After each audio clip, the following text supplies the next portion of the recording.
Bob Pollock is on the phone with us this morning for our visit, and it is brought to you by Marcus and Mack, voted the best law firm and the best personal injury lawyer 4 years in a row in the Best of Indiana County contest. You can visit them online at marcusandmack.com. So we had some rain yesterday, very rare occurrence, but not exactly enough to make a difference in the overall water table, huh? Yeah, not yet. Yeah, we need to have some more of these events to get us caught up and give things a little bit of a drink. It's a good time. Every little bit helps. Mm-hmm. It'll probably green things up a little bit, but we're going to need some more consistent opportunities like that to be helpful as we move in. The change of seasons. And we've said before about the cooler temperatures really help. That eases the pain a little bit, but plants still need water, one way or another. So typically we have to get that from above. Yeah. We can temporarily help things out by, turning on the spigot and watering things, but ultimately we need rainfall to really catch us up and make a difference. That's something to look at. Mm-hmm. And observe in your own property and landscape.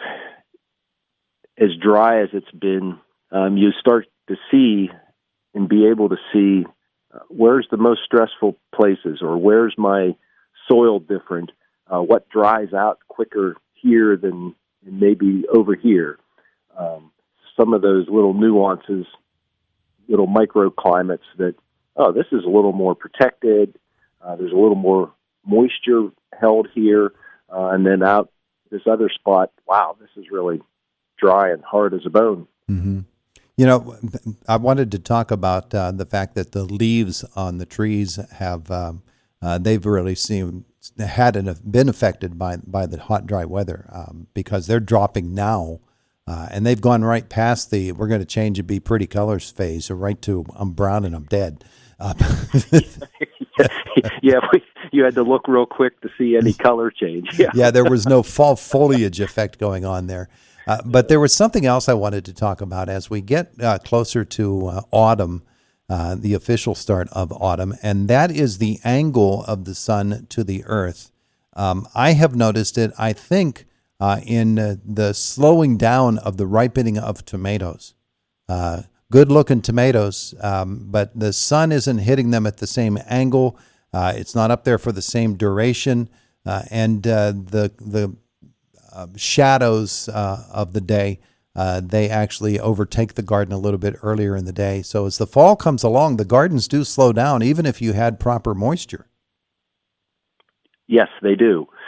Both, that combination of less light intensity, also the shorter day length, and then combine that with the cooler temperatures, and yes, it takes longer for things to mature in this kind of weather. And then you add the dry weather effects in.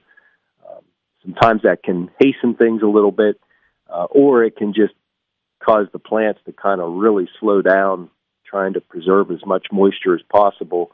And so then that might delay growth, especially on leafy things, whether it's lettuce or cabbage or, any of those crops will be affected by dry weather if you're not able to water them and keep them moving.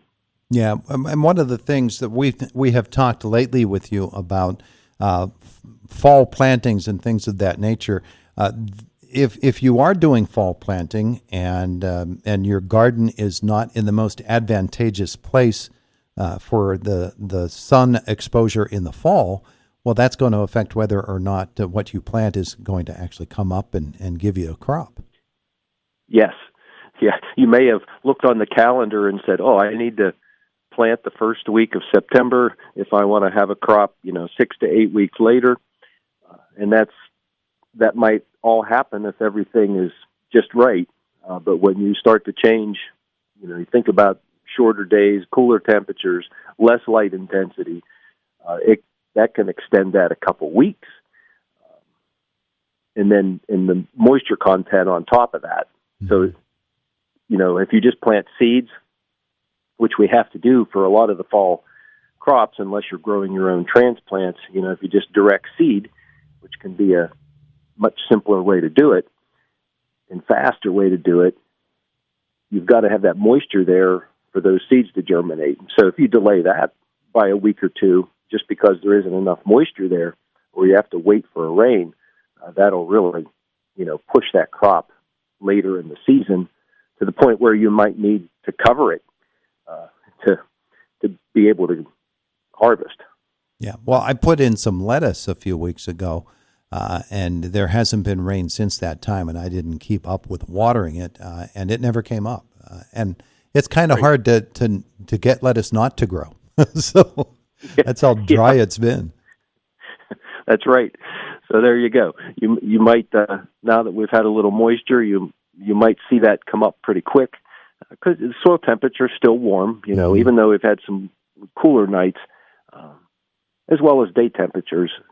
Still there's a lot of heat stored in the soil yet, so that still should be able to germinate, and you'll start to see it go. The other thing that can happen is you might have some visitors too, whether they be chipmunks or birds.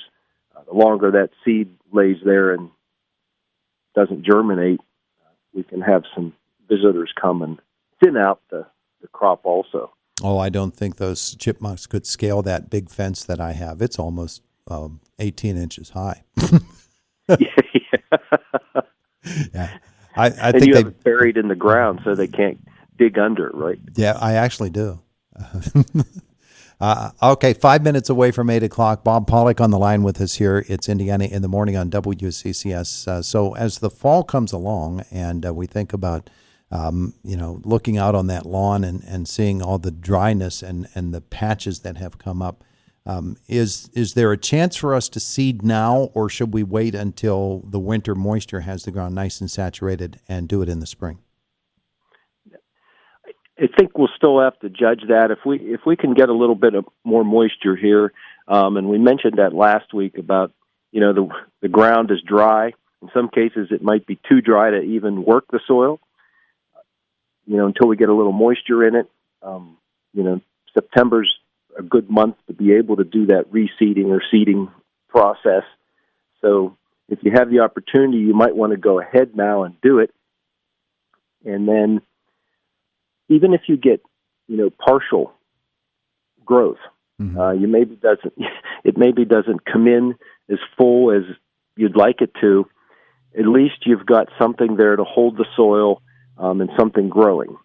And then in the spring, you can come back and touch it up if you need to. Okay. Is one way to do that, rather than just letting it bare all winter long till spring. Mm-hmm. Because, if we have another spring next year like we had this year, you'll have very few opportunities to get that job done when you need to. Yeah. It will get delayed, and then it gets too late, and then look what happened. I mean, the spigot was turned off, and it got dry and hot.